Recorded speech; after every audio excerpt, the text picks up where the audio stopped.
कक्षा 7 भूगोल। आज हम लोग पढ़ेंगे प्राकृतिक प्रदेश एवं जनजीवन। क्या पढ़ना है? प्राकृतिक प्रदेश एवं जनजीवन। प्राकृतिक प्रदेश एवं जनजीवन हमारा मेन टॉपिक है। आज हम इसी पर बात करेंगे। देखिए, पूरी धरती पर जब हम देखते हैं तो कई तरह की विविधता मिलती है, जिसके हिसाब से प्रदेशों को बांटा गया। मेन चीज जानते हैं, मेन चीज है जलवायु। क्या है? जलवायु। जलवायु में जहां जहां जिस तरह का अंतर है उसी हिसाब से प्राकृतिक प्रदेश बट गए हैं। ये जो प्राकृतिक प्रदेश की बात कर रहे हैं, ये प्राकृतिक प्रदेश प्रकृति द्वारा निर्धारित है। इसको मनुष्य ने नहीं बांटा है, इसको कुदरत ने बांटा है। और वहाँ की वनस्पतियां, वहाँ के रहन सहन, वहाँ के वातावरण एकदम एक दूसरे प्राकृतिक प्रदेश से भिन्न है। इसीलिए जो है वो एक दूसरे से अलग होते हैं। तो हम लोग का सहारा लेंगे और लोग पर देखते हैं कि प्राकृतिक प्रदेश हमारा जो है किस तरह से भिन्न है।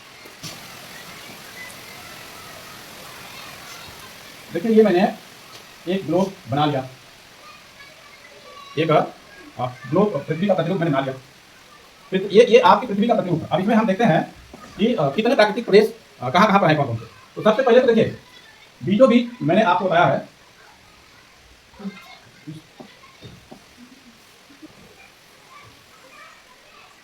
ये आपका ग्लोब हो गया, यानी पृथ्वी हो गई। इसमें हम प्राकृतिक प्रदेशों का निर्धारण कैसे किए हैं ये आपको समझना है, ठीक है ना।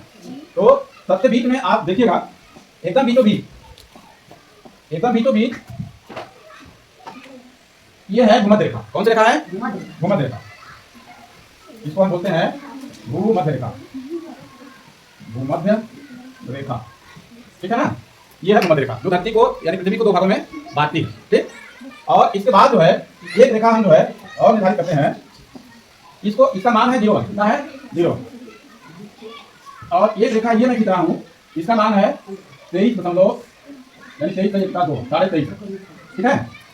और एक रेखा इसी तरह के नीचे है, ये भी जो है 23.2, मतलब ये भी 23.5 अनुपात विभाग का है, ठीक है ना। अब देखिए, एक भाग और लेते हैं,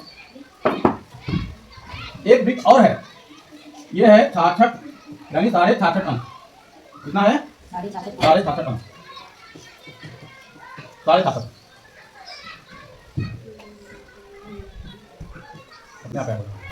तो इस तरह से जो है ये रेखाएं, मानक रेखाएं बनाई गई है 66। इसको आपने देखा, ये बीच में भूमध्य रेखा है।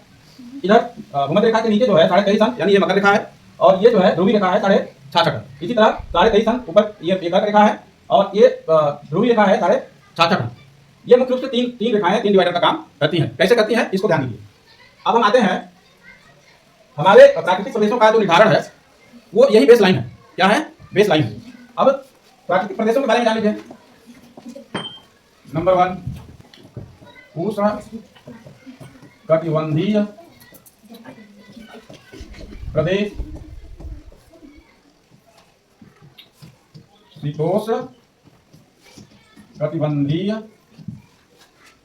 प्रदेश, उष्ण कटिबंधीय प्रदेश, शीतोष्ण कटिबंधीय प्रदेश। और तीसरा है शीत कटिबंधीय प्रदेश, शीत कटिबंधीय प्रदेश। इन 3 प्रदेशों में पूरे भूमंडल को बांटा गया है। अब हम देखते हैं पहला नंबर ना। पहला नंबर जो है क्या है? उष्ण कटिबंधीय प्रदेश ना। तो ये है उष्ण कटिबंधीय प्रदेश। देखो, उष्ण कटिबंधीय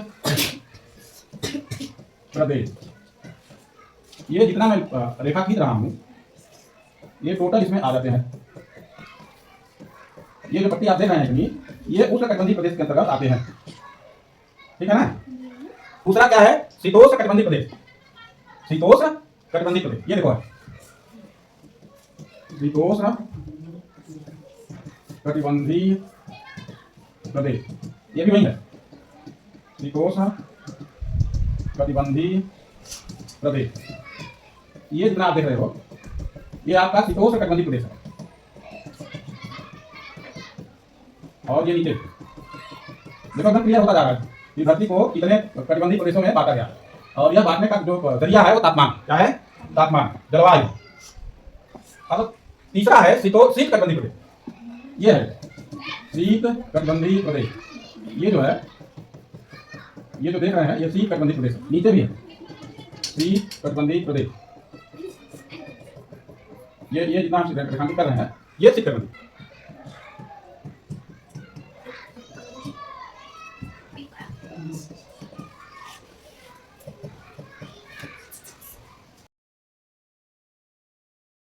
पहला है विषुवत-रेखीय प्रदेश और ये दूसरा है सवाना प्रदेश, ये तीसरा है मानसूनी प्रदेश और ये चौथा है मरुस्थलीय प्रदेश। मतलब उष्णकटिबंधीय प्रदेश के 4 भाग हैं, जिसमें पहला है विषुवत-रेखीय प्रदेश, दूसरा है सवाना प्रदेश, तीसरा मानसूनी प्रदेश और चौथा मरुस्थलीय प्रदेश। इसको 4 भागों में बांटा गया, ठीक है। इसको जो है भूमध्य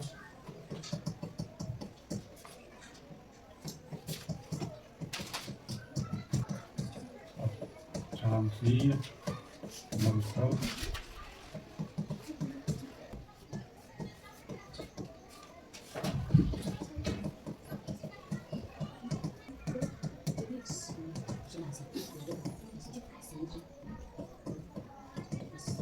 देखो, दूसरा जो है शीतोष्णकटिबंधीय प्रदेश, इसको 5 भागों में बांटा गया है। पहला है भूमध्यसागरीय प्रदेश, दूसरा है घास का मैदान, तीसरा है मध्य अक्षांशीय मरुस्थल, चौथा है पश्चिमी यूरोप तुल्य प्रदेश और पांचवा है चीन तुल्य प्रदेश।